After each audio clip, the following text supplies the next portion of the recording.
Price the lord. ಕರ್ತ ನಮಗೆ ಸ್ತೋತ್ರವಾಗಲಿ. ದೇವರು ನಿಮ್ಮನ್ನ ಅಧಿಕವಾಗಿ ಆಶೀರ್ವಾದ ಮಾಡಿ ಕಾಪಾಡಲಿ. ನಾನು ಖಚಿತವಾಗಿ ನಂಬುತ್ತೇನೆ, ದೇವರು ನಿಮ್ಮ ಜೊತೆಯಲ್ಲಿ ಕಾಪಾಡಿ ನಡೆಸ್ತಾ ಇದ್ದಾರೆ. ನಿಮ್ಮೆಲ್ಲರನ್ನು ದೇವರು ಸುರಕ್ಷಿತವಾಗಿ ಆರೋಗ್ಯವಾಗಿ ಇಟ್ಟಿದ್ದಾರೆ.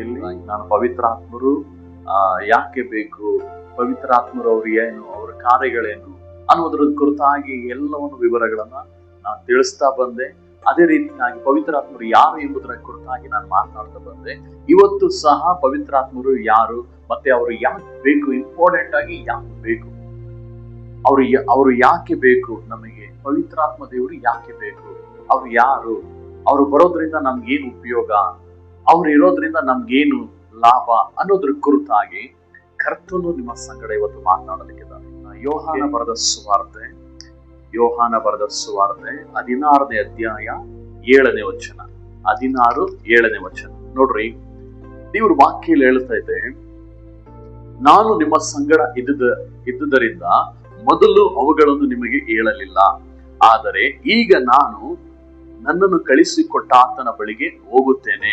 ನಾನು ಎಲ್ಲಿಗೆ ಹೋಗುತ್ತೇನೆ ಎಂದು ನಿಮ್ಮಲ್ಲಿ ಒಬ್ಬನೂ ನನ್ನನ್ನು ಕೇಳುವುದಿಲ್ಲ, ಆದರೆ ನಾನು ಈ ಮಾತುಗಳನ್ನು ನಿಮಗೆ ಹೇಳುವುದರಿಂದ ನಿಮ್ಮ ಹೃದಯವು ದುಃಖದಿಂದ ತುಂಬಿದೆ. ಆದರೂ ನಾನು ನಿಮಗೆ ಸತ್ಯವನ್ನು ಹೇಳುತ್ತೇನೆ, ಕೇಳಿರಿ. ನಾನು ಹೋಗುವುದು ನಿಮಗೆ ಹಿತಕರವಾಗಿದೆ. ಹೇಗೆಂದರೆ ನಾನು ಹೋಗದಿದ್ದರೆ ಆ ಸಹಾಯಕನು ನಿಮ್ಮ ಬಳಿಗೆ ಬರುವುದಿಲ್ಲ. ನಾನು ಹೋದರೆ ಆತನನ್ನು ನಿಮ್ಮ ಬಳಿಗೆ ಕಳಿಸಿಕೊಡುತ್ತೇನೆ. ಆತನು ಬಂದು ಪಾಪ, ನೀತಿ, ನ್ಯಾಯ ತೀರುವಿಕೆಯ ವಿಷಯದಲ್ಲಿ ನಿಮಗೆ ಅರಿವನ್ನು ಹುಟ್ಟಿಸುವನು. ಹಲ್ಲೆಲೂಯಾ. ಲೋಕಕ್ಕೆ ಅರಿವನ್ನು ಹುಟ್ಟಿಸುವನು, ನಿಮಗೆ ಅರಿವನ್ನು ಹುಟ್ಟಿಸುವನು. ನೋಡ್ರಿ, ಪವಿತ್ರಾತ್ಮರು ಯಾಕೆ ಬೇಕು? ಇವತ್ತು ನೀವೊಂದು ತಪ್ಪು ಮಾಡ್ತಾ ಇರ್ತೀರಾ, ಇಲ್ಲ ಏನೋ ಒಂದು ಪಾಪ ಮಾಡ್ತಾ ಇರ್ತೀರಾ. ಇವತ್ತು ನಿಮಗೆ ಸತ್ಯ ಏನು ಎಂಬುದಾಗಿ ಸರಿಯಾಗಿ ಗೊತ್ತಾಗಲ್ಲ. ಹೇಳುವಂತ ಎಲ್ಲಾ ಬೋಧನೆಗಳನ್ನು, ಕೇಳುವಂತ ಎಲ್ಲಾ ಬೋಧನೆಗಳನ್ನ ನೀವು ನಂಬುವಂತರಾಗಿರ್ತೀರ. ಆದರೆ ಇಲ್ಲಿ ಏನು ಸಮಸ್ಯೆ ಅಂತಂದ್ರೆ, ನಿನಗೆ ಸಹಾಯಕನು ಎಂಬುದಾಗಿ ಇಲ್ಲಿ ಬರೆಯಲ್ಪಟ್ಟಿದೆ. ಸಹಾಯಕನು ನಿನಗಿಲ್ಲ ಅಂತಂದ್ರೆ, ನೀನೊಂದು ಜಾಗದಲ್ಲಿ ಒಂದು ಗುಂಡಿಲ್ ಬೀಳ್ತೀಯ. ಬಿದ್ದ ಕ್ಷಣ ನೀನೊಬ್ಬನೇ ಇರ್ತೀಯ. ನೀನು ಗುಂಡಿಲ್ ಬಿದ್ದಾಗ ನೀನು ಎತ್ತೋರು ಯಾರು ಇರೋದಿಲ್ಲ. ಆಗ ಏನ್ ಮಾಡ್ತೀಯ? ನೀನು ಬದುಕಿರೋದಕ್ಕೆ ಸಾಧ್ಯನಾ? ನೀನ್ ಆ ಗುಂಡಿಲೇ ನರಳಬೇಕಾಗ್ತಾ ಇದೆ. ಆದರೆ ನಿನ್ನ ಜೊತೆಯಲ್ಲಿ ಯಾರನ್ನ ಒಬ್ಬ ಇದ್ದಿದ್ರೆ, ನೀನು ಗುಂಡಿಗೆ ಬಿದ್ದಾಗ ಆ ವ್ಯಕ್ತಿ ಏನಾದ್ರೂ ಒಂದು ಕಡ್ಡಿನೋ, ಇಲ್ಲ ಹಗ್ಗನೋ, ಇಲ್ಲ ಏನೋ ಒಂದು ಅಂಬೋ, ಏನಾದ್ರೂ ಒಂದು ಕೊಟ್ಟಿ ನಿನ್ನ ಗುಂಡಿಯಿಂದ ಮೇಲೆ ಎತ್ತುತ್ತಾನೆ. ಯಾಕೆ? ನಿನ್ನ ಸಹಾಯಕನ ಒಬ್ಬ ಇದ್ದಾನಲ್ಲ, ನೀನ್ ಬಿದ್ರು ನಿನ್ ಜೊತೆಲಿ ಇದ್ದಾನೆ. ಅದಕ್ಕೆ ಯೇಸು ಸ್ವಾಮಿ ಏನ್ ಮಾಡ್ತಾರೆ, ಪ್ರತಿ ಒಂದೊಂದು ಗುಂಪಾಗಿ ಕಳಿಸ್ತಾರೆ, ಇಬ್ಬಿಬ್ಬರಾಗಿ ಸೇವೆಗೆ ಕಳಿಸ್ಕೊಂಡ್ ಕೊಡ್ತಾರೆ. ಯಾಕೆ ಕಳಿಸ್ತಾರೆ? ಒಬ್ಬ ಬಿದ್ರೆ ಇನ್ನೊಬ್ಬ ಎತ್ತದಿಕ್ಕೆ ಇರ್ಲಿ ಅಂತ. ಹಲ್ಲೆಲೂಯಾ. ಪ್ರಿಯ ಸಹೋದರ ಸಹೋದರಿ, ದೇವರ ವಾಕ್ಯಲ್ಲಿ ಹೇಳ್ತಾ ಇದೆ, ಆ ಸಹಾಯಕನನ್ನ ನಾನು ಕಳಿಸಿಕೊಡ್ತೇನೆ.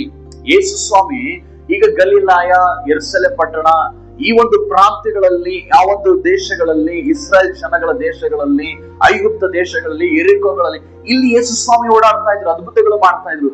ಯೇಸು ಸ್ವಾಮಿ ಭೂಲೋಕದಲ್ಲಿ ಇದ್ದಿದ್ರೆ ಇಲ್ಲಿವರೆಗೆ ಬರ್ಬೇಕು ಅಂದ್ರೆ ಎಷ್ಟು ದಿವಸಗಳು, ಎಷ್ಟು ವರ್ಷಗಳು ಬೇಕಾಗಿತ್ತು.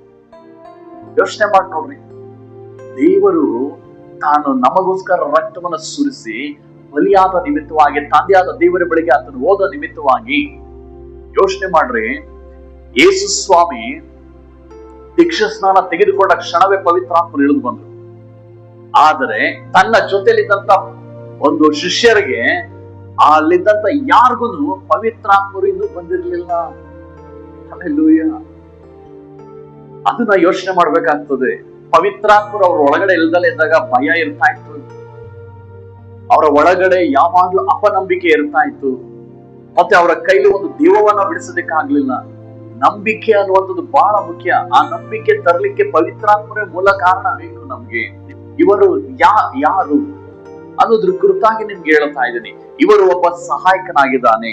ಪ್ರಿಯ ಸಹೋದರ ಸಹೋದರಿ, ಈ ಸಹಾಯಕನು ನಿಮ್ಮ ಬಳಿಗೆ ಬರಲಿಲ್ಲ ಅಂತಂದ್ರೆ ನೀನು ಜೀವಿತವನ್ನ ಬದಲಾಯಿಸೋದಕ್ಕೆ ಸಾಧ್ಯನೇ ಇಲ್ಲ. ನೀನ್ ಅದನ್ನ ಅರ್ಥ ಮಾಡ್ಕೋಬೇಕಾಗ್ತದೆ. ನೋಡ್ರಿ, ದೇವರು ಹೇಳ್ತಾ ಇದ್ದಾರೆ, ಪಾಪ, ನೀತಿ, ನ್ಯಾಯ ತಿರುವಿಕೆಯ ವಿಷಯದಲ್ಲಿ ಲೋಕಕ್ಕೆ ಅರಿವನ್ನು ಹುಟ್ಟಿಸ್ತಾರೆ. ಇವತ್ತು ನಿನಗೆ ಪಾಪದ ಕುರಿತಾಗಿ ಒಂದು ಪಶ್ಚಾತ್ತಾಪ ಬರಬೇಕು ಅಂದ್ರೆ ನಿನಗೆ ಪವಿತ್ರಾತ್ಮರು ಇರುವಾಗ ಇದು ತಪ್ಪು, ಇದು ಮಾಡಬೇಡ ಎಂಬುದಾಗಿ ನಿನ್ನನ್ನು ಪ್ರಕಟಿಸ್ತಾರೆ. ನಿನಗೊಂದು ಎಚ್ಚರಿಕೆ ಕೊಡ್ತಾರೆ. ನೀತಿಯಲ್ಲಿ ನಡೆಸಲ್ಪಡ್ತಾರೆ. ನ್ಯಾಯ ತಿರುವಿಕೆ ಕುರಿತಾಗಿ ಒಂದು ಅರಿವನ್ನು ಹುಟ್ಟಿಸ್ತಾರೆ. ಓ, ನನ್ನ ಜೀವಿತದಲ್ಲಿ ಇಂಥ ತಪ್ಪುಗಳನ್ನ ಮಾಡಿದ್ರೆ, ಇಂಥ ಪಾಪಗಳನ್ನ ಮಾಡಿದ್ರೆ ನನಗೊಂದು ನ್ಯಾಯ ತಿರುವಿಕೆ ಇದೆ, ಒಂದು ನ್ಯಾಯ ತೀರ್ಪಿದೆ, ನಾನು ಸತ್ತ ನಂತರ ಒಂದು ತೀರ್ಪಿದೆ ಅನ್ನೋದ್ರ ಕುರಿತಾಗಿ ನಿನಗೊಂದು ಅರಿವನ್ನ ನಿನಗೆ ಅಲ್ಲಿ ಪವಿತ್ರಾತ್ಮರು ತರ್ತಾರೆ. ಅದಾದ್ಮೇಲೆ ನೋಡ್ರಿ, 12ನೇ ವಚನವನ್ನು ನೋಡ್ರಿ, ನಾನು ನಿಮಗೆ ಹೇಳಬೇಕಾದದ್ದು ಇನ್ನೂ ಬಹಳ ಉಂಟು, ಆದರೆ ಸತ್ಯಕ್ಕೆ ಅದನ್ನು ಹೊರಲಾರಿರಿ. ಸತ್ಯದ ಆತ್ಮನು ಬಂದಾಗ ಆತನು ನಿಮ್ಮನ್ನು ನಡೆಸಿಕೊಂಡು ಹೋಗಿ ಸಕಲ ವಿಷಯಗಳಲ್ಲಿಯೂ ಸತ್ಯಕ್ಕೆ ಸೇರಿಸುವನು. ನೋಡ್ರಿ, ದೇವರಲ್ಲಿ ಹೇಳ್ತಾ ಇದ್ದಾರೆ, ಯೇಸು ಸ್ವಾಮಿನೇ ನಡೆಸಬಹುದಾಯ್ತಲ್ಲ, ಯಾಕೆ? ಕಾರಣ ಏನು? ಅವ್ರು ಯಾಕೆ ನಡೆಸಲಿಲ್ಲ? ದೇವ್ರು ಯಾಕೆ ತನ್ನ ಶಿಷ್ಯರಿಗೆ ಹೇಳ್ತಾ ಇದ್ದಾರೆ? ಪ್ರಿಯ ಸೋದರ ಸೋದರಿ, ಇಲ್ಲಿ ನಾವು ಅರ್ಥ ಮಾಡ್ಕೊಬೇಕಾಗಿರೋದು, ಹಲ್ಲೆಲೂಯಾ, ಹೇಳ್ತಾ ಇದ್ದಾರೆ, ನಾನು ನಿಮ್ಗೆ ಹೇಳಲಿಕ್ಕೆ ಇನ್ನು ಬಹಳ ಉಂಟು ಮಾತುಗಳು, ಆದರೆ ಅದನ್ನ ನಿಮ್ಗೆ ಹೊರಲಿಕ್ಕಾಗಲ್ಲ. ಸತ್ಯಕ್ಕೆ ಸಾಕು. ಪವಿತ್ರಾತ್ಮರು ಬಂದಾಗ ನೀವೇನ್ ಮಾಡ್ಬೇಕಾಗಿದೆಯೋ ಎಲ್ಲವನ್ನ ಅವರು ಸತ್ಯದ ಮಾರ್ಗದ ವಿಷಯದಲ್ಲಿ ನಿಮ್ಗೆ ಬೋಧಿಸಿ ನಡೆಸಲ್ಪಡ್ತಾರೆ. ನಿನಗೆ ಸತ್ಯದ ಆತ್ಮನು ನಿನ್ನ ಜೀವಿತದಲ್ಲಿ ಇಲ್ಲದಿದ್ದರೆ ನಿನ್ನ ಜೀವಿತವು ಸಂಪೂರ್ಣ ಶೂನ್ಯವಾಗಿರ್ತದೆ. ನಿನಗೊಂದು ಸಮಸ್ಯೆ ಎದುರಾದಾಗ, ನಿನಗೊಂದು ಪ್ರಾಬ್ಲಮ್ ಬಂದಾಗ, ಇದಕ್ಕೆ ಒಂದು ಆಲೋಚನೆಯನ್ನ, ಒಂದು ಉದಾಹರಣೆಯನ್ನ ತೆಗೆದುಕೊಳ್ಳೋಣ. ಯೇಸು ಸ್ವಾಮಿ ನೀರಿನ ಮೇಲೆ ನಡ್ಕೊ ಬರ್ತಾ ಇರ್ತಾರೆ. ಅಲ್ಲಿದ್ದಂತ ಒಬ್ಬ ಪೇತ್ರ ಏನ್ ಮಾಡ್ತಾನೆ, ಸ್ವಾಮಿ ನೀನೇ ಆಗಿದ್ದರೆ ನಾನ್ ನೀರಿನ ಮೇಲೆ ನಡೆಯುವಂತೆ ನನಗೆ ಅಪ್ಪಣೆ ಕೊಡು ಬಾ ಅಂತಂದ್ರೆ, ಅವನು ನೀರಿನಲ್ಲಿ ಇಳಿದು ಬರ್ತಾನೆ. ಬರ್ಬೇಕಾದಾಗ ನೋಡ್ರಿ, ಅವನು ಅತ್ತ ಇತ್ತ ನೋಡಿ ಭಯ ಪಟ್ಬಿಡ್ತಾನೆ. ಪರಿಶುದ್ಧಾತ್ಮರು ಇನ್ನೂ ಇರಲಿಲ್ಲ, ನೀರಲ್ಲಿ ಮುಳುಗ್ತಾ ಇರ್ತಾನೆ. ಆಗ ಯೇಸು ಸ್ವಾಮಿ ತನ್ನ ಕೈ ಹಿಡಿದು ಮೇಲೆತ್ತಾರೆ. ನಿನ್ನ ಜೀವಿತದಲ್ಲಿ ನೀನು ಬಿದ್ದ ಸಮಸ್ಯೆಗಳಿಂದ ನೀನು ಮೇಲೆ ಎತ್ತು ಬರಬೇಕು ಅಂದ್ರೆ ನಿನ್ನಲ್ಲಿ ಪವಿತ್ರಾತ್ಮರು ಬಂದ್ರೇನೆ. ನೀನು ಬಿದ್ದ ಪಾಪದಲ್ಲಾಗಿರ್ಬೋದು, ನೀನು ಯಾವ ವಿಷಯದಲ್ಲಿ ಸೋತೋಗಿರ್ತೀಯೋ, ಕೆಲಸ, ಕುಟುಂಬ, ನಿಂದನೆ, ಇವತ್ತು ಜನಗಳು ಯಾವ ವಿಷಯಗಳಲ್ಲಿ ಆತ್ಮಹತ್ಯೆ ಮಾಡ್ಕೊಳ್ತಾ ಇದ್ದಾರೆ ಅಂದ್ರೆ ನಮಗೆ ಸಹಾಯಕರು ಯಾರು ಇಲ್ಲ. ಈಗ ಒಂದು ಹೃದಯ ನೊಂದಿರ್ತದೆ, ಹೃದಯದಲ್ಲಿ ಒಂದು ಬಾಧೆ ಇರ್ತದೆ, ಹೃದಯ ಒಂದು ಇಕ್ಕಟ್ಟಿನಲ್ಲಿ ಇರ್ತದೆ, ಕುಗ್ಗಿ ಹೋಗಿರ್ತಾರೆ. ಅಂತವ್ರನ್ನ ಸಂತೈಸಲಿಕ್ಕೆ ಯಾರು ಇಲ್ದಲೇ ಇದ್ದಾಗ, ಅವ್ರು ಒಬ್ಬಟ್ಟಿಯಾಗಿರ್ಬೇಕಾದಾಗ ಅಂತ ಜನಗಳು ಹೋಗಿ ನನಗೆ ಪರಿಹಾರ ಬೇರೆ ಏನು ಅಲ್ಲ, ನಾನು ಆತ್ಮಹತ್ಯೆ ಮಾಡ್ಕೊಳ್ಳೋದು ಒಂದೇ. ಕರ್ತನ ಆತ್ಮನು ನಿನ್ನಲ್ಲಿರೋದಾದ್ರೆ ನಿನಗೆ ಊರಿನ ಜನಗಳ ಎದುರಾಗಿ ನಿಂತರು, ನಿನ್ನ ಕೀಳಾಗೆ ಜನಗಳು ನೋಡಿದರು. ಪ್ರಿಯ ಸಹೋದರ ಸೋದರಿ, ಪರಿಶುದ್ಧಾತ್ಮನು ನಿನಗೆ ಸಹಾಯ ಮಾಡ್ತದೆ. ನೋಡ್ರಿ, ಇಲ್ಲಿ ವಾಕ್ಯ ಹೇಳ್ತಾ ಐತೆ, ಸತ್ಯದ ಆತ್ಮನು ಬಂದಾಗ ಆತನು ನಿಮ್ಮನ್ನು ನಡೆಸಿಕೊಂಡು ಹೋಗಿ ಸಕಲ ವಿಷಯಗಳಲ್ಲಿಯೂ ಸತ್ಯಕ್ಕೆ ಸೇರಿಸುವನು. ನೀವು ಯಾವುದು ಸತ್ಯ? ಈ ಲೋಕದ ಸತ್ಯ ಇಲ್ಲ ಪರಲೋಕ ಸತ್ಯನ? ನಾವು ಹಾಕೊಂಡಿರುವಂತ ಬಟ್ಟೆಗಳು ಸತ್ಯನ? ಆಕಣದಲ್ಲಿರುವಂತ ಕಾಣದಲ್ಲಿರುವಂತ ಪರಲೋಕದ ಉಡುಪು ಸತ್ಯನ? ಇವತ್ತು ನೀವು ಬದುಕಿರುವುದು ಸತ್ಯನ? ಸತ್ತ ನಂತರ ಬರುವಂತ ಪುನರುತ್ಥಾನ ಸತ್ಯನ? ಪರಿಶುದ್ಧಾತ್ಮರೆಲ್ಲವನ್ನು ತಿಳಿಸಲಿಕ್ಕಿದ್ದಾರೆ. ನೀನು ಪರಿಶುದ್ಧಾತ್ಮನ ನೀನು ಹೊಂದಿಕೊಳ್ಳುವಾಗ ಪರಿಶುದ್ಧಾತ್ಮ ಪ್ರತಿಯೊಂದೊಂದು ವಿಷಯಗಳಲ್ಲೂ ನಿನ್ನನ್ನು ಮುನ್ನಡೆಸಲಿಕ್ಕಿದ್ದಾರೆ. ಹಲ್ಲೆಲೂಯಾ. ಪ್ರಿಯ ಸಹೋದರ ಸಹೋದರಿ, ಪರಿಶುದ್ಧಾತ್ಮರನ್ನ ದೇವರೇ ಕಳಿಸ್ಕೊಟ್ಟಿದ್ದು, ನಮಗಾಗಿ, ನಮ್ಮ ಸಹಾಯಕರಾಗಿ ಕಳಿಸ್ಕೊಟ್ಟಿದ್ದು. ನೋಡ್ರಿ, ಮುಂದಿನ ವಾಕ್ಯ ಇನ್ನು ಹೇಳಲಿಕ್ಕಿದೆ, ಆತನು ತನ್ನಷ್ಟಕ್ಕೆ ತಾನೇ ಮಾತನಾಡದೆ ಕೇಳಿದ ಮಾತುಗಳನ್ನೇ ಆಡುತ್ತಾನೆ ಮತ್ತು ಮುಂದಾಗುವ ಸಂಗತಿಗಳನ್ನು ನಿಮಗೆ ತಿಳಿಸುತ್ತಾನೆ. ಹಲ್ಲೆಲೂಯಾ. ದೇವರ ವಾಕ್ಯದಲ್ಲಿ ಹೇಳ್ತಾ ಇತ್ತು ನೋಡ್ರಿ, ಆತನು ತನ್ನಷ್ಟಕ್ಕೆ ತಾನೇ ಯಾವುದನ್ನು ಸಹ ಮಾತನಾಡೋದಿಲ್ಲ. ಅಂದ್ಯಾವ ದೇವರಲ್ಲಿ, ಯೇಸು ಕ್ರಿಸ್ತನಲ್ಲಿ ಇರುವಂತದನ್ನ ತಿಳಿದುಕೊಂಡು ತಿಳಿಯಪಡಿಸ್ತಾನೆ. ಇವತ್ತು ದೇವರ ಹೃದಯದ ಇಷ್ಟಾರ್ಥ ಏನು ಅಂತ ನಿಮಗೆ ಗೊತ್ತಿದ್ಯಾ? ನಾವು ಇಷ್ಟ ಬಂದಂಗೆ ಜೀವನ ಮಾಡ್ತಾ ಇದ್ದೀರಾ? ಒಂದು ಸಾರಿ ಆದ್ರೂ ಯೇಸುವೆ ನಿನ್ನ ಇಷ್ಟಾರ್ಥ ಏನು ಎಂಬುದಾಗಿ ಒಂದು ಸಾರಿ ಆದ್ರೂ ಕೇಳಿದ್ದೀರಾ ದೇವರ ಹತ್ರ? ಯೋಚನೆ ಮಾಡಿ ನೋಡ್ರಿ. ಒಂದು ಸಾರಿ ಆದ್ರೂ ದೇವರ ಇಷ್ಟಾರ್ಥದ ಪ್ರಕಾರ ಬದುಕಿದ್ದೀರಾ? ಕಾರಣ ಏನು? ಪರಿಶುದ್ಧಾತ್ಮರು ನಿನ್ನ ಜೀವಿತದಲ್ಲಿ ಇರುವಾಗ, ಪರಿಶುದ್ಧಾತ್ಮನ ಶಕ್ತಿ ನಿನ್ನ ಮೇಲೆ ಬರುವಾಗ, ಆ ಪರಿಶುದ್ಧಾತ್ಮರು ದೇವರಿಂದ ಹೊಂದಿಕೊಂಡದ್ದನ್ನ ಕೇಳಿ ದೇವರು ಹೇಳುವ ಪ್ರಕಾರವಾಗಿ ನಿಮ್ಮನ್ನ ನಡೆಸಲ್ಪಡ್ತಾರೆ. ಇವತ್ತು ಪರಿಶುದ್ಧಾತ್ಮರು ಎಷ್ಟೆಲ್ಲ ಉಪಕಾರಗಳಾಗಿದೆ ನೋಡ್ರಿ. ಅದಾದ್ಮೇಲೆ ಮುಂದಿನ ವಾಕ್ಯ ನೋಡಿ, ನಾನು ನಿಮಗೆ ಕಾಣುವುದಿಲ್ಲ, ಅನಂತರ ಸ್ವಲ್ಪ ಕಾಲವಾದ ಮೇಲೆ ನನ್ನನ್ನ ಕಾಣುವಿರಿ. ಏನು ವಾಕ್ಯ ಹೇಳ್ತಾ ಇದೆ? ಯೇಸು ಸ್ವಾಮಿಗೆ ಡೆತ್ ಆಗ್ಬಿಡ್ತಾರೆ. ಈಗ ಯೇಸು ಸ್ವಾಮಿ ಪರಲೋಕಕ್ಕೆ ಹೋಗ್ಬಿಡ್ತಾರೆ. ಅನಂತರ ಯೇಸು ಸ್ವಾಮಿ ಬಗ್ಗೆ ನಾವು ತಿಳ್ಕೊಬೇಕು ಅಂದ್ರೆ ಏನ್ ಮಾಡ್ಬೇಕು? ಯೇಸು ಸ್ವಾಮಿ ಲೋಕದ ಕಟ್ಟ ಕಡೆವರೆಗೂ ಹೋಗಿ ಪರಿಶುದ್ಧಾತ್ಮರು ನಮ್ಮ ಜೀವಿತ ಹೆಸರೇ ಅಲ್ಲಿದ್ದಂತ 12 ಮಂದಿ ಶಿಷ್ಯರ ಮೇಲೆ, ಆ ಒಂದು 120 ಮಂದಿಗಳ ಮೇಲೆ ಪರಿಶುದ್ಧಾತ್ಮರು ಇಳಿದು ಬರುವಾಗ ಅವರು ಸಂಪೂರ್ಣವಾಗಿ ಮಾರ್ಪಡ್ತಾರೆ. ಅವರಲ್ಲಿ ಇಲ್ಲದಲ್ಲಿರುವಂತ ಧೈರ್ಯ ತುಂಬಲ್ಪಡ್ತದೆ. ಇದು ವಾಕ್ಯ ಒಂದ್ ಕಡೆ ಇರುತ್ತದೆ, ನನ್ನಲ್ಲಿರುವಂತ ಆತ್ಮನು ಏಡಿಯ ಆತ್ಮ ಅಲ್ಲ, ಧೈರ್ಯದ ಆತ್ಮನು ಎಂಬುದಾಗಿ. ಆ ಧೈರ್ಯದ ಆತ್ಮನ ಅವರೊಳಗಡೆ ಬರ್ತದೆ. ಯೇಸು ಸ್ವಾಮಿಯನ್ನ ನೋಡ್ರಿ, ಹಿಡಿಯಲ್ಪಟ್ಟಂತ ರಾತ್ರಿಯಲ್ಲಿ ಎಲ್ಲಾ ಶಿಷ್ಯರು ಚದುರಿ ಹೋಗ್ತಾರೆ. ಯಾಕೆಂದ್ರೆ ಪರಿಶುದ್ಧಾತ್ಮರು ಇನ್ನೂ ಅವ್ರ ಮೇಲೆ ಬಂದಿರ್ಲಿಲ್ಲ. ಭಯ ಪಟ್ರು, ಧೈರ್ಯಗೆಟ್ರು, ಎಲ್ಲಾರು ಓಡೋದು. ಅದೇ ಹೇಳ್ತಾರೆ, ಧೈರ್ಯಗೆಟ್ಟು ಹಿಂಜರಿದು ಹೋಗ್ತೀರಾ ಅಂತ. ಆದರೆ ಪರಿಶುದ್ಧಾತ್ಮರು ಬಂದಾಗ ಅವರು ಸಾಯಲಿಕ್ಕೂ ರೆಡಿ ಆಗ್ತಾರೆ. ಕಾರಣ ಏನ್ ಗೊತ್ತಾ? ಪರಿಶುದ್ಧಾತ್ಮರು ಅವರನ್ನ ಮುನ್ನಡೆಸ್ತಾರೆ. ಪ್ರಿಯ ಸೋದರ ಸೋದರಿ, ನಿನ್ನ ಜೀವಿತದಲ್ಲಿ ನೀನು ಕೇಳಬೇಕಾದ ಬಹಳವಾದ ಕಾರ್ಯಗಳು ಉಂಟು. ನಿನ್ನನ್ನ ನೀನು ಸೋತು ಹೋಗದಂತೆ ಕಾಪಾಡಿಕೊ. ಹಲ್ಲೆಲೂಯಾ. ನೋಡ್ರಿ, ಇನ್ನೊಂದು ವಾಕ್ಯ ಯೋಹಾನ ಬರೆದ ಸುವಾರ್ತೆ 14ನೇ ಅಧ್ಯಾಯದಲ್ಲಿ 15ನೇ ವಚನ ನೋಡ್ರಿ, ತಿರುಗಿಸಿ ಹೋದ್ರಿ. ನೀವು ನನ್ನನ್ನು ಪ್ರೀತಿಸುವುದಾದರೆ ನನ್ನ ಆಜ್ಞೆಗಳನ್ನು ಕೈಗೊಂಡು ನಡೆಯುವಿರಿ. ಆಗ ನಾನು ತಂದೆಯನ್ನು ಕೇಳಿಕೊಳ್ಳುವೆನು, ಆತನು ನಿಮಗೆ ಬಿಗುರೂಪ ಸಹಾಯಕನು ಸದಾಕಾಲ ನಿಮ್ಮ ಸಂಗಡ ಇರುವುದಕ್ಕೆ ಕೊಡುವನು. ಹಲ್ಲೆಲೂಯಾ. ನೋಡ್ರಿ, ದೇವ್ರ ವಾಕ್ಯಲ್ಲಿ ಹೇಳ್ತಾ ಇದ್ದೆ, ಬೇರೊಬ್ಬನು ನೀವು ನನ್ನನ್ನ ಪ್ರೀತಿಸುವುದಾದರೆ ನನ್ನ ಆಜ್ಞೆಗಳನ್ನ ಕೈಗೊಂಡು ನಡೀತೀರ, ಆಗ ನಾನು ನಿಮಗೋಸ್ಕರ ಪ್ರಾರ್ಥಿಸ್ತೀನಿ, ನಿಮಗೆ ಬೇರೊಬ್ಬ ಸಹಾಯಕನನ್ನ ಕಳಿಸ್ಕೊಡ್ತೀನಿ ಎಂಬುದಾಗಿ. ಆ ಸಹಾಯಕನು ನಿಮ್ಮ ಜೀವಿತದಲ್ಲಿ ಬಂದಾಗ ನಿನ್ನ ಜೀವಿತವನ್ನ ಮಾರ್ಪಡಿಸ್ತಾನೆ. ನೀನಿರುವಂತ ದುಃಖವನ್ನು ಹೋಗಿ ಆನಂದವನ್ನು ತರ್ತಾನೆ. ನಿಮ್ಮ ಕಣ್ಣೀರನ್ನ ನೀಗಿಸ್ತಾನೆ. ಆ ಸತ್ಯದ ಆತ್ಮನು ಬಂದಾಗ, ಆ ಬೇರೊಬ್ಬ ಸಹಾಯಕನು ಬಂದಾಗ ನಿನ್ನ ಲೈಫ್ ಇದ್ದ ಹಾಗೆ ಇರೋದಿಲ್ಲ, ಅದು ಬದಲಾಗ್ತದೆ. ಕಾರಣ ಪರಿಶುದ್ಧಾತ್ಮರು ದೇವರಿಗೆ ಇಷ್ಟವುಳ್ಳ ರೀತಿಯಲ್ಲೇ ನಡೆಸ್ತಾರೆ. ನಿನ್ನನ್ನು ಸಹ ಅದೇ ರೀತಿಯಾಗಿ ನಡೆಸ್ತಾರೆ. ಆ ಸಹಾಯಕನು ಯಾರೆಂದರೆ ಸತ್ಯದ ಆತ್ಮನೇ. ಲೋಕವು ಆತನನ್ನು ನೋಡದೆಯೂ ತಿಳಿದೆಯೂ ಇರುವುದರಿಂದ ಆತನನ್ನು ಹೊಂದಲಾರದು. ಯಾಕೆ ನಾನು ಇದೆಲ್ಲ ವಿವರಿಸ್ತಾ ಇದ್ದೇನೆ ಅಂದ್ರೆ, ನೋಡ್ರಿ, ಇಲ್ಲಿ ವಾಕ್ಯ ಹೇಳ್ತದೆ, ಲೋಕವು ಅವನನ್ನ ತಿಳಿಯದೆ ಅರಿಯದೆ ಓದೋದ್ರಿಂದ ಆತನನ್ನ ಹೊಂದೋದಿಕ್ಕೆ ಆಗೋದಿಲ್ಲ.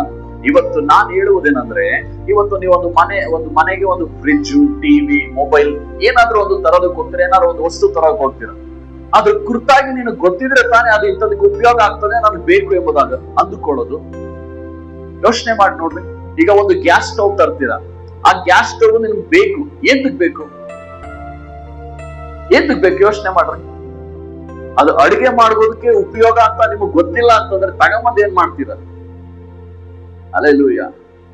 ಇವತ್ತು ಪರಿಶುದ್ಧಾತ್ಮನ ಕುರಿತಾಗಿ ಯಾಕೆ ಒಂದೊಂದು ವಿವರಗಳನ್ನ ಹೇಳ್ತಾ ಇರೋದು ಅಂದ್ರೆ, ನಿಮಗೆ ಇದು ಪರಿಶುದ್ಧಾತ್ಮ ಯಾರು ಎಂಬುದಾಗಿ ತಿಳಿದ್ರೇನೆ, ಪರಿಶುದ್ಧಾತ್ಮರು ಏನೆಲ್ಲ ಮಾಡ್ತಾರೆ ಎಂಬುದಾಗಿ ನಿಮಗೆ ತಿಳಿದ್ರೇನೆ, ಆ ಪರಿಶುದ್ಧಾತ್ಮರನ್ನ ಹೊಂದಿಕೊಳ್ಳಲಿಕ್ಕೆ ಇನ್ನು ನಿಮ್ಮ ಒಳಗಡೆ ಒಂದು ಆಸಕ್ತಿ ತುಂಬಲ್ಪಡ್ತದೆ. ಅವರ ಕಾರ್ಯ, ಅವ್ರು ಏನು ಎತ್ತ ಎಂಬುದಾಗಿ ನಿಮ್ಗೆ ಗೊತ್ತಾಗಿಲ್ಲ ಅಂತಂದ್ರೆ ಏನ್ ಹೊಂದ್ಕೊಳ್ತೀರಾ? ಸುಮ್ನೆ ಹೊಂದ್ಕೊಂಡು ಎಷ್ಟೋ ಜನಗಳು, ನಾನು ನೋಡಿದ ಮಟ್ಟಿಗೆ ಎಷ್ಟೋ ಜನಗಳು ಪರಿಶುದ್ಧಾತ್ಮರನ್ನ ಹೊಂದಿಕೊಂಡಿದ್ದಾರೆ, ಬಟ್ ನೋ ಯೂಸ್, ಏನು ಪ್ರಯೋಜನ ಆಗ್ತಾ ಇಲ್ಲ. ಕಾರಣ ಇಷ್ಟೇನೆ, ಪರಿಶುದ್ಧಾತ್ಮರನ್ನ ಹೆಂಗ್ ಯೂಸ್ ಮಾಡ್ಬೇಕು, ಅವ್ರು ಏನ್ ಕೊಟ್ಟಿದ್ದಾರೆ ನಮಗೆ ಅದನ್ನ ಅರ್ಥ ಮಾಡ್ಕೊಳ್ತಾ ಇಲ್ಲ. ಸಭೆಗೆ ಹೋದಾಗ ಅನ್ಯ ಭಾಷೆಯಲ್ಲಿ ಮಾತಾಡ್ತೀವಿ ಅಷ್ಟೇ. ಇನ್ನೆಲ್ಲಿ ಎಲ್ಲನೋ ದೊಡ್ಡ ಪ್ರಸನ್ನತೆ ಬಂದಾಗ ಅನ್ಯ ಭಾಷೆ ಮಾತಾಡ್ತೀವಿ, ಇನ್ನೆಲ್ಲಿ ಮಾತಾಡ್ತೀವಿ? ಪರಿಶುದ್ಧಾತ್ಮರು ಅನ್ನುವಂಥದ್ದು ಯಾವಾಗ್ಲೂ ಒಂದ್ ಟೈಮ್ ಅಲ್ಲಿ ಎಲ್ಲೋ ಒಂದು ಅಭಿಷೇಕ ಬಂದಾಗ, ಇಲ್ಲ ಯಾರೋ ಒಬ್ರು ತಲೆ ಮೇಲೆ ಕೈ ಇಟ್ಟಾಗ, ಎಲ್ಲೋ ಒಂದು ಸಭೆಗೆ ಹೋದಾಗ ಅಲ್ಲಿ ಮಾತನಾಡುವಂಥದ್ದೆಲ್ಲ ಪರಿಶುದ್ಧಾತ್ಮರ ಅನ್ಯ ಭಾಷೆ. ನಿನ್ನ ಜೀವಿತವನ್ನು ಬದಲಾಗಬೇಕು ಅಂದ್ರೆ ನಿನ್ನ ಲೈಫ್ ಅಲ್ಲಿ ಪರಿಶುದ್ಧಾತ್ಮರ ಅನ್ಯ ಭಾಷೆಯಲ್ಲಿ ತುಂಬಲ್ಪಟ್ಟು ಮಾತನಾಡಬೇಕು. ಹಲ್ಲೆಲೂಯಾ. ಪರಿಶುದ್ಧಾತ್ಮರು ನಿಮಗೆ ಬೇಕು. ಪರಿಶುದ್ಧಾತ್ಮರು ಇಲ್ಲದಲ್ಲೇ ನೀನು ಮಾಡ್ಲಿಕ್ಕೆ ಆಗಲ್ಲ. ಬದಲು ಇದನ್ನ ಅರ್ಥ ಮಾಡ್ಕೊಳ್ರಿ. ಅದಾದ್ಮೇಲೆ ನೋಡ್ರಿ, ಹೇಗೆಂದರೆ ನಿಮ್ಮ ಬಳಿಯಲ್ಲಿ ಆ ಪರಿಶುದ್ಧಾತ್ಮರನ್ನು ನೀವು ಆತನನ್ನ ಬಲ್ಲಿರಿ, ನಿಮ್ಮ ಬಳಿಯಲ್ಲಿ ವಾಸ ಮಾಡುತ್ತಾನೆ ಮತ್ತು ನಿಮ್ಮೊಳಗೆ ಇರುತ್ತಾನೆ. ನಾನು ನಿಮ್ಮನ್ನು ಅನಾಥರಾಗಿ ಬಿಡುವುದಿಲ್ಲ. ಹಲ್ಲೆಲೂಯಾ. ದೇವರು ಹೇಳ್ತಾ ಇದ್ದಾರೆ, ನಾನ್ ನಿಮ್ಮನ್ನ ಅನಾಥರಾಗಿ ಬಿಡೋದಿಲ್ಲ. ಕಾರಣ ಏನು? ನನ್ನ ಬೇರೊಬ್ಬ ಸಹಾಯಕನನ್ನ ಕಳಿಸಿಕೊಡ್ತೀನಿ. ಆತನ ನಿನ್ನ ಜೀವಿತದಲ್ಲಿ ಬಂದಾಗ ನಿನ್ನನ್ನ ಅನಾಥರಾಗಿ ಬಿಡದಂತೆ ನನ್ನ ಮಾರ್ಗದಲ್ಲಿ ಆತನ ನಡೆಸಲ್ಪಡ್ತಾನೆ. ಹಲ್ಲೆಲೂಯಾ. ಪರಿಶುದ್ಧಾತ್ಮರು ನಿನ್ನ ಮೇಲೆ ಬಂದಾಗ ಎಲ್ಲವೂ ಮಾರ್ಪಡ್ತದೆ, ಎಲ್ಲ ಬದಲಾಗ್ತದೆ. ಎಲ್ಲವನ್ನು ಆತನೇ ನಡೆಸಲ್ಪಡ್ತಾನೆ, ಸತ್ಯಕ್ಕೆ ಸರಿಯಾಗಿ ನಡೆಸಲ್ಪಡ್ತಾನೆ. ಪರಿಶುದ್ಧಾತ್ಮರು ನಿನ್ನ ಮೇಲೆ ಬರ್ಲಿಲ್ಲ ಅಂತಂದ್ರೆ ಇವ್ರು ಹೇಳೋದು ಕೇಳ್ತೀಯಾ, ಇವ್ರು ಹೇಳೋದು ಕೇಳ್ತೀಯಾ, ಅವ್ರು ಹೇಳೋದು ಕೇಳ್ತೀಯಾ, ಮೊಬೈಲ್ ಅಲ್ಲಿ ಬರುವಂತ ಎಲ್ಲಾವುದನ್ನು ಕೇಳ್ತೀಯಾ.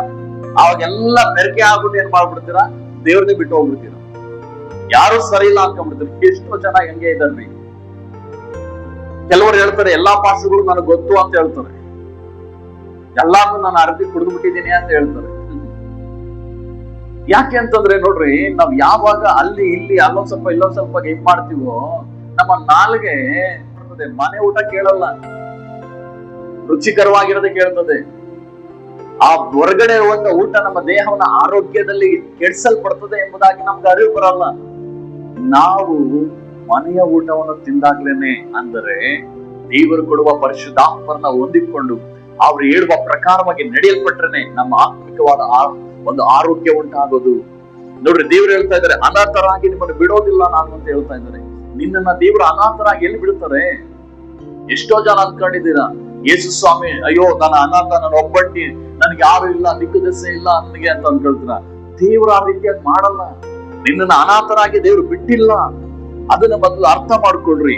ನೋಡ್ರಿ, ಅದಾದ್ಮೇಲೆ ಅದೇ 14:25 ವಚನದಲ್ಲಿ, ಈ ಮಾತುಗಳನ್ನು ನಾನು ಇನ್ನು ನಿಮ್ಮ ಬಳಿಯಲ್ಲಿರುವಾಗ ನಿಮಗೆ ಹೇಳಿದ್ದೇನೆ. ಆದರೆ ಆ ಸತ್ಯದ ಆತ್ಮನು, ಅಂದರೆ ಸಹಾಯಕನು, ಅಂದರೆ ನನ್ನ ಹೆಸರಿನಲ್ಲಿ ತಂದೆಯು ಕಳಿಸಿಕೊಡುವ ಪವಿತ್ರಾತ್ಮನೇ ನಿಮಗೆ ಎಲ್ಲವನ್ನು ಉಪದೇಶಿಸಿ ನಾನು ನಿಮಗೆ ಹೇಳಿದ್ದನ್ನೆಲ್ಲ ನಿಮ್ಮ ನೆನಪಿಗೆ ತರ್ತಾರೆ. ಯೋಚನೆ ಮಾಡಿ ನೋಡ್ರಿ, ಪರಿಶುದ್ಧಾತ್ಮರು ಇಲ್ಲದಲೆ ಇವತ್ತು ನೀವು ಭಾನುವಾರದೊತ್ತು ಸಭೆಗೆ ಹೋಗ್ತೀರಾ, ನಿಮ್ಮ ಪಾಸ್ಟರ್ ಏನ್ ಹೇಳಿದ್ರು ಅನ್ನೋದ್ರ ಕುರಿತಾಗಿ ನೆನಪಿದೆಯಾ? ಹೋಗ್ಲಿ, ಈ ವಾರ ಏನು ಮೆಸೇಜ್ ಕೊಟ್ರು ಅಟ್ಲೀಸ್ಟ್ ನಿಮ್ಗಾದ್ರೂ ನೆನಪಿದ್ಯಾ? ಕಾರಣ ಏನು? ನಿಮ್ಮ ಮೇಲೆ ಪವಿತ್ರಾತ್ಮರು ಇಲ್ಲ ಅಂತಂದ್ರೆ ನಿಮ್ ನೆನಪಲ್ಲೇ ಇರ್ತದೆ. ಇದು ಪರಲೋಕದ ಆಹಾರ, ಮನ್ನಾ, ಆತ್ಮಿಕವಾದ ಮನ್ನಾ. ಇದು ದೇವರ ವಾಕ್ಯಗಳು. ಇದು ನಮ್ಗೆ ಅರ್ಥ ಆಗ್ಬೇಕು ಅಂದ್ರೆ, ಇದು ನಮಗೆ ನೆನಪಲ್ಲಿ ಇರಬೇಕು ಅಂತಂದ್ರೆ ಪರಿಶುದ್ಧಾತ್ಮರು ಇರಬೇಕು. ಪರಿಶುದ್ಧಾತ್ಮರು ಬಂದಾಗ ನೀನು ಚಿಕ್ಕ ವಯಸ್ಸಿನಲ್ಲಿ ಓದಿದಂತ ವಾಕ್ಯಗಳು ಸಹ ಪವಿತ್ರಾತ್ಮರದಿಂದ ನೆನಪಿಗೆ ತರುತ್ತವೆ. Hallelujah, hallelujah. ಪ್ರಿಯ ಸಹೋದರ ಸಹೋದರಿ, ಬದಲಾಗಿ ನಿನ್ನ ಜೀವಿತದಲ್ಲಿ ದೇವರು ಮಾಡಬೇಕಾದ ಕಾರ್ಯಗಳು ಬಹಳ ಉಂಟಿದೆ. ದೇವರ ವಾಕ್ಯ ಹೇಳ್ತದೆ, ಮತ್ತಾಯ 12:28ರಲ್ಲಿ, ನಾನು ದೆವ್ವಗಳನ್ನ ಬಿಡಿಸುವುದು ಆತ್ಮನಿಂದಲೇ, ಸತ್ಯದ ಆತ್ಮನಿಂದಲೇ ನಾನು ದೆವ್ವಗಳನ್ನ ಬಿಡಿಸ್ತೀನಿ ಎಂಬುದಾಗಿ ದೇವರು ಹೇಳ್ತಾರೆ.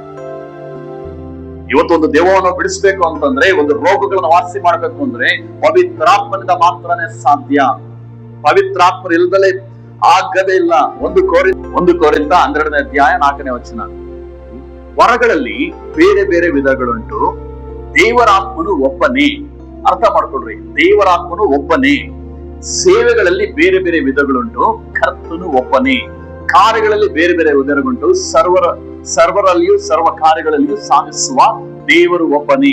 ಆದರೆ ಪ್ರತಿಯೊಬ್ಬನಲ್ಲಿ ತೋರಿ ಬರುವ ದೇವರಾತ್ಮನ ವರಗಳು ಸರ್ವರ ಪ್ರಯೋಜನಾರ್ಥವಾಗಿ ಕೊಡಲ್ಪಟ್ಟಿದೆ. ಎಂತ ಕೊಟ್ಟಿರೋದು? ಪವಿತ್ರಾತ್ಮರು ನಮ್ಮ ಒಂದು ಸಲುವಾಗಿ. ನಮಗೆ ಪವಿತ್ರಾತ್ಮರು ಬಹಳ ಬೇಕಾಗಿದೆ, ಇಂಪಾರ್ಟೆಂಟ್. ಅವ್ರಿಲ್ದಲೆ ನಾವೇನು ಮಾಡ್ಲಿಕ್ಕೆ ಆಗಲ್ಲ.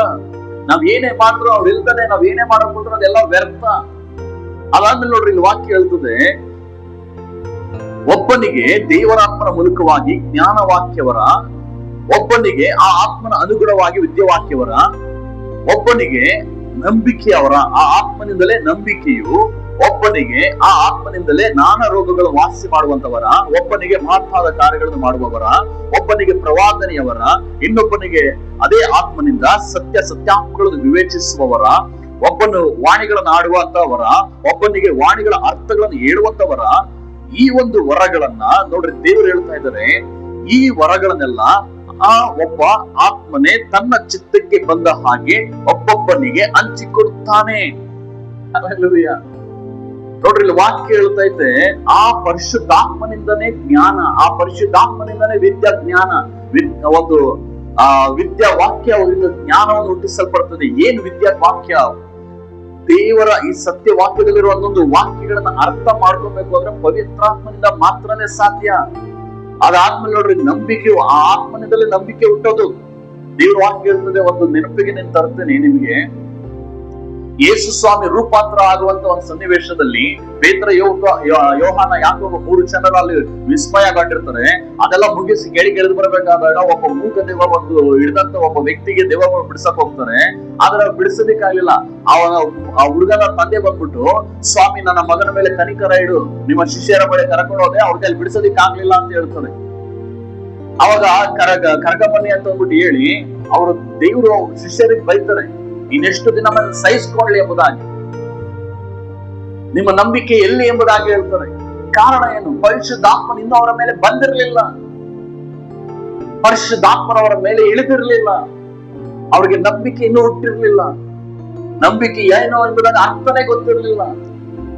ವಿಷಯ ಪ್ರಿಯ ಸೋದರ ಸೋದರಿ, ನೀನು ನಂಬಿದ ದೇವರು ಸಾಧಾರಣವಾದವನಲ್ಲ. ನೀನು ನಂಬಿದ ದೇವರು ಸಾಧಾರಣವಾದಲ್ಲ. ಮತ್ತೆ ನೀನು ಈ ಪರಿಶುದ್ಧಾತ್ಮರನ್ನ ಹೊಂದಿಕೊಂಡಾಗ ನೀನು ಸಹ ಸಾಧಾರಣವಾದ ವ್ಯಕ್ತಿನೂ ಅಲ್ಲ, ವ್ಯಕ್ತಿನೂ ಅಲ್ಲ. ಹಲ್ಲೆಲೂಯಾ. ನಿನ್ನ ಮೇಲೆ ಪವಿತ್ರಾತ್ಮನು ಇಳಿದು ಬರುವಾಗ ನಿನ್ನ ಎಲ್ಲಾ ಪರಿಸ್ಥಿತಿಗಳನ್ನ ಪವಿತ್ರಾತ್ಮರು ತನ್ನ ಹತೋಟಿಗೆ ತೆಗೆದುಕೊಂಡು ಅವರನ್ನ ಹಿಂಬಾಲಿಸು. ಅವರ ಮೇಲೆ ನಿನ್ನ ಕೃಪೆಯನ್ನ, ಅವರ ಮೇಲೆ ನಿನ್ನ ಜ್ಞಾನವನ್ನ, ಅವರನ್ನ ನೀ ಯಾವಾಗ್ಲೂ ಹಂಬಲಿಸುವಾಗ ಪರಿಶುದ್ಧಾತ್ಮನ ಕಾರ್ಯ ಇನ್ನೂ ಬಹಳ ಉಂಟಾಗ್ತದೆ.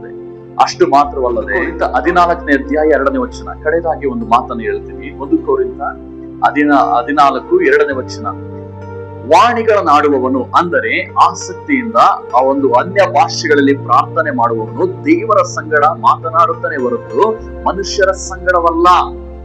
ನೋಡ್ರಿ, ದೇವರ ವಾಕ್ಯದಲ್ಲಿ ಹೇಳ್ತಾ ಇದ್ದೆ, ಅವನು ಆತ್ಮ ಪ್ರೇರಿತನಾಗಿ ರಹಸ್ಯಾರ್ಥಗಳನ್ನು ನುಡಿಯುತ್ತಿದ್ದರೂ ಯಾರು ತಿಳಿದುಕೊಳ್ಳುವುದಿಲ್ಲ. ನಾವು ಪವಿತ್ರಾತ್ಮನಿಂದ ಅನ್ಯ ಭಾಷೆ ಮಾತನಾಡುವಂಥದ್ದು ಅದು ದೇವರ ಸಂಗಡ ಮಾತನಾಡ್ತೀವಿ ಹೊರತು ಮನುಷ್ಯರ ಸಂಗಡ ನಾವು ಮಾತನಾಡಕ್ಕಾಗಲ್ಲ. ಅಷ್ಟು ಮಾತ್ರ ಅಲ್ಲ, ಪವಿತ್ರಾತ್ಮ ಪ್ರೇರಿತರಾಗಿ ನಾವೇನೇ ರಹಸ್ಯಾರ್ಥಗಳನ್ನ ನುಡಿತಿದ್ರೆ ಅದು ಯಾರಿಗೂ ತಿಳಿಯಲ್ಲ. ಯಾರಿಗೆ ಆಗ್ಲಿ, ಸೈತಾನಿಗೆ ತಿಳಿಯಲ್ಲ. ನೀನು ಮೊದಲು ಇದನ್ನ ಅರ್ಥ ಮಾಡ್ಕೊಳ್ರಿ. ನೀನು ಅನ್ಯ ಭಾಷೆಯಲ್ಲಿ ಪ್ರಾರ್ಥನೆ ಮಾಡ್ಬೇಕು, ಆಗ್ಲೇ ನಿನಗೆ ಎಲ್ಲಾ ವಿಷಯದಲ್ಲಿ ಜಯ. ಇಲ್ಲದಿದ್ದರೆ ನೀನು ಸೋಲನ್ನು ಅನುಭವಿಸ್ಬೇಕಾಗ್ತದೆ. ಪ್ರಿಯ ಸೋದರ ಸೋದರಿ, ಪರಿಶುದ್ಧಾತ್ಮರು ಇನ್ನು ಬಹಳವಾಗಿ ಬೇಕು. ನಿನ್ನನ್ನು ಸತ್ಯದ ಮಾರ್ಗದಲ್ಲಿ ನಡೆಸಲಿಕ್ಕೆ ಬೇಕು. ಇದಕ್ಕಾಗಿ ಸಿದ್ಧರಾಗ್ರಿ. ಪರಿಶುದ್ಧಾತ್ಮರು ಯಾಕೆ ಏನು ಎಂಬುದಾಗಿ ನೀವು ತಿಳಿದುಕೊಂಡಿದ್ದೀರ. ಮತ್ತೆ ನೆಕ್ಸ್ಟ್ ಸಂಚಿಕೆಯಲ್ಲಿ, ನೆಕ್ಸ್ಟ್ ಒಂದು ವಾಕ್ಯದ ಒಂದು ಪುಟದಲ್ಲಿ ಪರಿಶುದ್ಧಾತ್ಮರನ್ನು ಹೊಂದಿಕೊಳ್ಳಲಿಕ್ಕೆ ನಾವೇನ್ ಮಾಡ್ಬೇಕು ಎಂಬುದಾಗಿ ಅದರ ಕುರಿತಾಗಿ ವಿವರಗಳನ್ನು ಸಲ್ಲಿಸ್ತಾರೆ. ಕರ್ತನು ನಿಮ್ಮ ಕೂಡ ಅದರ ವಿಷಯದಲ್ಲಿ ಮಾತನಾಡುತ್ತದೆ. ಅದುವರೆಗೂ ದೇವರು ನಿಮ್ಮನ್ನ ಕಾದಿರಲಿ. ಕಣ್ಣುಗಳ ಮುಚ್ಚಿ ತಲೆಗಳನ್ನ ಬಾಗಿ ಪ್ರಾರ್ಥನೆ ಮಾಡೋಣ. ಪರಿಶುದ್ಧಾತ್ಮನೇ ನಿಮಗೆ ಸ್ತೋತ್ರ. ತಂದೆಯಾದ ದೇವರೇ ಯೇಸುವೇ ನಿಮಗೆ ಸ್ತೋತ್ರ. ಅಪ್ಪ, ಯಾರೆಲ್ಲ ಈ ವಾಕ್ಯ ಸಂದೇಶಗಳನ್ನ ಕೇಳ್ತಾ ಇದ್ದಾರೆ ಅವರೆಲ್ಲರನ್ನು ನಿನ್ನ ಆಶೀರ್ವದಿಸು. ಪ್ರತಿಯೊಬ್ಬೊಬ್ಬರ ಮೇಲೆ ನಿನ್ನ ವಿಶೇಷವಾದ ಕೃಪೆ ಇಳಿದು ಬರಲಿ. ಪರಿಶುದ್ಧಾತ್ಮರ ಕುರಿತಾಗಿ ಇನ್ನು ತಿಳಿದುಕೊಳ್ಳುವಂತ ಜ್ಞಾನವನ್ನ ನೀನು ಕೃಪೆ ಮಾಡೋಣ. ಬಂಧನಗಳು, ಕಟ್ಟುಗಳು ಎಲ್ಲವೂ ಒಡೆದಾಕಲ್ಪಡಲಿ. ನಿನ್ನ ದೈವಿಕವಾದಂತ ಜ್ಞಾನ ಇವರ ಒಳಗಡೆ ತುಂಬಿಕೊಳ್ಳಲಿ. ನೀನು ಏನು ಎಂಬುದಾಗಿ ರಾಜ, ಪರಲೋಕ ರಾಜ್ಯದ ಕುರಿತಾಗಿಯೂ ಭೂಲೋಕದ ಕುರಿತಾಗಿಯೂ ದೇವರೇ, ಈ ಲೋಕದ ರಹಸ್ಯಾರ್ಥಗಳ ಕುರಿತಾಗಿಯೂ ದೇವರೇ, ನಿನ್ನ ಹೃದಯದ ರಹಸ್ಯಾರ್ಥ ಕುರಿತಾಗಿಯೂ ದೇವರೇ ತಿಳಿಯಪಡಿಸಲಿಕ್ಕೆ ಪರಿಶುದ್ಧಾತ್ಮರು ಬಹಳ ಬೇಕಾಗಿದೆ ಅಪ್ಪ. ಆ ಸತ್ಯದ ಆತ್ಮನು, ಸಹಾಯಕನು ದೇವರೇ ಕೇಳುತ್ತಿರುವ ಪ್ರತಿಯೊಬ್ಬೊಬ್ಬರ ಮೇಲೆ ಇಳಿದು ಬರಬೇಕು. ಇನ್ನು ಇದನ್ನು ಅರ್ಥವಾಗಿ, ಆಳವಾಗಿ ಅರ್ಥ ಮಾಡಿಕೊಂಡು ನಡೆಯುತ್ತೆ. ಪ್ರತಿಯೊಬ್ಬೊಬ್ಬರನ್ನು ಆಶೀರ್ವದಿಸ್ತಾ ಇದ್ದಾರೆ. ಪ್ರತಿಯೊಬ್ಬೊಬ್ಬರಿಗೆ ಎಲ್ಲ ವಿಷಯಗಳಲ್ಲೂ ಬಿಡುಗಡೆಯನ್ನು ಉಂಟು ಮಾಡೋಣ. ನೀನ್ ಅವ್ರ ಕೈ ಹಿಡಿದು ನಡೆಸು. ಪ್ರತಿಯೊಬ್ಬೊಬ್ಬರ ಅವ್ರಿಗಿರುವಂತ ಅಗತ್ಯತೆಗಳನ್ನ, ಅವ್ರಿಗಿರುವಂತ ಎಲ್ಲ ಅವಶ್ಯಕತೆಗಳನ್ನ ನೀನು ಸಂಧಿಸಿ ಕಾಪಾಡಿಸುವ. ನೀನು ಎಲ್ಲಾ ವಾಗ್ದಾನಗಳು ಅವರ ಜೀವಿತದಲ್ಲಿ ನೆರವೇರಲಿ. ಇದರ ನಿಮಿತ್ತ ನಿನ್ನ ನಾಮ ಮಹಿಮೆಗೆ ಯೇಸು ಕ್ರಿಸ್ತನ ನಾಮದಲ್ಲಿ ಒಬ್ಬೊಬ್ಬರನ್ನು ಹೆಸರಿಸಲಾಗಿ ನಾನು ಆಶೀರ್ವದಿಸ್ತಾ ಇದ್ದೇನೆ. ಆಮೇನ್, ಆಮೇನ್, ಆಮೇನ್. ಹಲ್ಲೆಲೂಯಾ. ನೀವು ಹೇಳಿರುವಂತಹ ವಾಕ್ಯಗಳನ್ನ ಪುನಃ ನೀವು ಬೈಬಲ್ ತೆಗೆದು ಓದ್ರಿ. ಇನ್ನು ಪವಿತ್ರಾತ್ಮನ ಕುರಿತಾಗಿ ಇನ್ನೂ ನಿಮ್ಗೆ ಅದು ತಿಳಿದುಕೊಳ್ಳಲಿಕ್ಕೆ ದೇವರು ಸಹಾಯ ಮಾಡ್ತಾರೆ. ದೇವರು ನಿಮ್ಮನ್ನು ಕಾದು ನಡೆಸಲಿ. ಮತ್ತೊಂದು ವಾಕ್ಯದ ಸಂದೇಶದೊಟ್ಟಿಗೆ ಬರುವವರೆಗೂ ದೇವರು ನಿಮ್ಮ ಜೊತೆಯಲ್ಲಿ ಕಾದು ಪರಿಪಾಲನೆ ಮಾಡಿ ಕಾಪಾಡಿ. ಆಮೇಲೆ